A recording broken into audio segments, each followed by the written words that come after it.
This community, this state, our clients deserve accountability. Jointly represented by 4 law firms, 100 survivors and family members of victims of the Lewiston mass shooting say they are ready to sue the federal government over what they call failures and broken promises that led to the tragedy. There were multiple warning signs, multiple opportunities for the Army to intervene, and yet they failed at every opportunity. Their notice of intent to sue center around Robert Card, the Army reservist responsible for killing 18 people and injuring 13 others last October at Just-in-Time Recreation and Schmenge's Bar and Grill.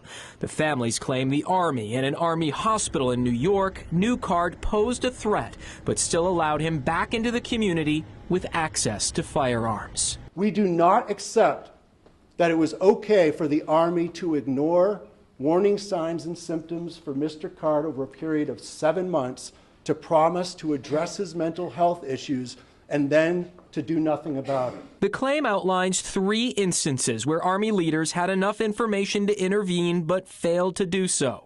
First was last spring when Card's son reported concerns about his father's declining mental health and access to firearms. And they pretend like I'm here and stuff. Second was last summer when Card was at a training in New York and his threatening behavior toward fellow reservists led to him being institutionalized at an Army hospital. Despite being diagnosed with homicidal ideation, steps to secure his personal weapons were never followed up on.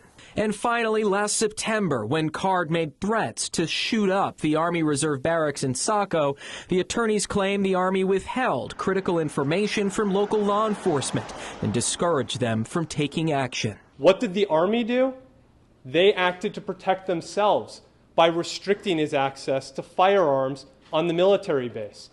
But they took no similar action to ensure that this community, this state, and our clients were protected. Both the U.S. Army and the Department of Defense have declined to comment on the claims made in the legal notice.